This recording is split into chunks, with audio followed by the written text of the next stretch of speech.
Halina at pag-usapan natin ang magagandang katangian ng isang leader gamit ang ating likhang sining. Handa na ang inyong mga papel, lapis at mga pangkulay para sa ating bagong proyekto.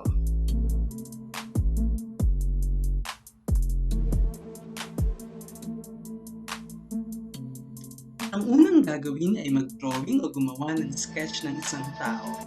Kailangan na malinaw na nakikita ang ulo, mata, tenga, bibig, kamay at paa.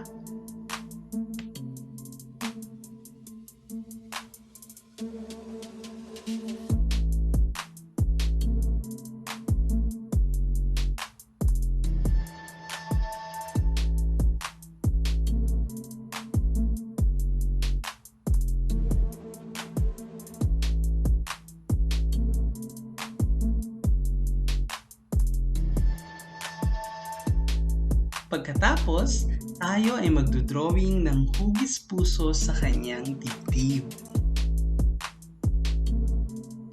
Yan! Pwede na nating simulan na ilagay ang mga magagandang katangian ng isang leader na may koneksyon sa ilang bahagi ng ating katawan. Una, sa ating isip. Mag-iisip tayo ng mga magagandang katangian na may koneksyon sa pag-iisip o pagpaplano. Pwedeng tungkol din sa pagdedesisyon. Halimbawa, ako ang nilagay ko ay may bukas na isip o dapat open-minded ang isang leader. Sa mata, syempre yung mga may kaugnayan sa paningin. Pwede rin sa pananaw. Pwede rin sagutin ang tanong na ano ba ang dapat nakikita ng isang leader. Halimbawa, nilagay ko dito ay mayroon siyang positibong pananaw sa hinaharap.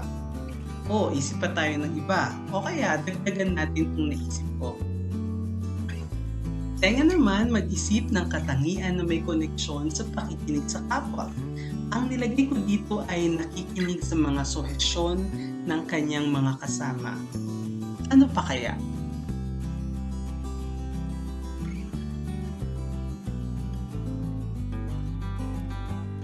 Sa bibig naman ay tungkol sa pagsasalita o pakikipagkomunikasyon sa ibang tao o sa kanyang kasama o kahit sa sarili. O sa palagay ko, ang isang leader ay dapat marunong magpasalamat. Dito naman tayo sa kamay. Sa kamay ay yung mga may kaugnayan sa kung paano niya dapat gawin ang kanyang mga gawain o responsibilidad. O nilagay ko dito masipag. Marami pa sigurong magagandang katangian na dapat ilagay dito. Sa paa naman, pwedeng pag-isipan saan ba siya pumupunta, ano ang kanyang pinapanigan, o kaya naman ay isang halimbawa ng kanyang pinaninindigan.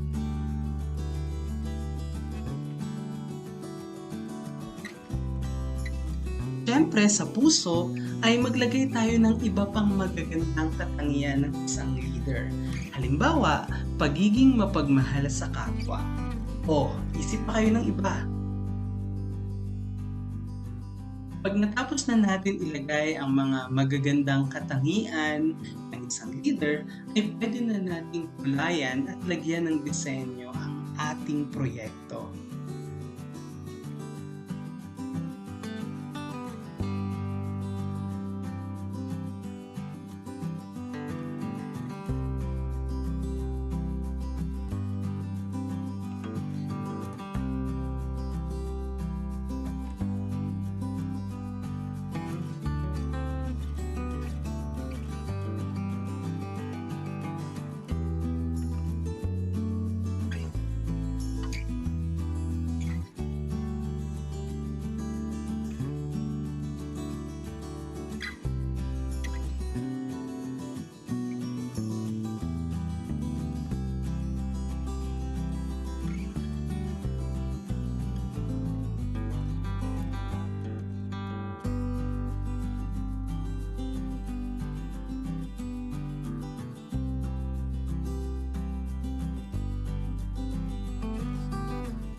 Yan, isang simpleng art project, ngunit malalim ang kahulugan. Maraming salamat!